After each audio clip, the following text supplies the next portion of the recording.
અકબર બિરબલની વાર્તા ઈશ્વરના રૂપ। બાદશાહે એક વખત બિરબલને સવાલ કર્યો કે જો ઈશ્વર એક જ છે, તેના સિવાય બીજા કોઈનું અસ્તિત્વ નથી, તો પછી આટલા બધા દેવી દેવતાઓનો શું અર્થ છે?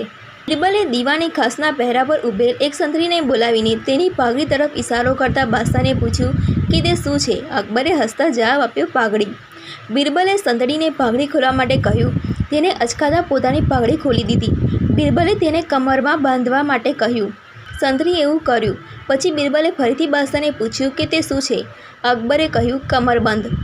પછી બિરબલે પોતાની પાઘડીને પોતાના ખભા ઉપર મૂકવા કહ્યું અને અકબરને પૂછ્યું કે આ શું છે? અકબરે કહ્યું, ખેસ।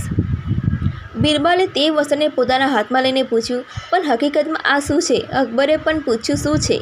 બિરબલે કહ્યું, કપડું। ત્યારે બિરબલે કહ્યું, આ રીતે ભગવાન પણ એક જ છે, પરંતુ પોતાના ભક્તોને પોતાની ભાવનાને અનુસાર અલગ અલગ રૂપે દેખાય છે। આ ઉદાહરણને લીધે અકબરની નજરમાં બિરબલનું માન વધારે વધી ગયું।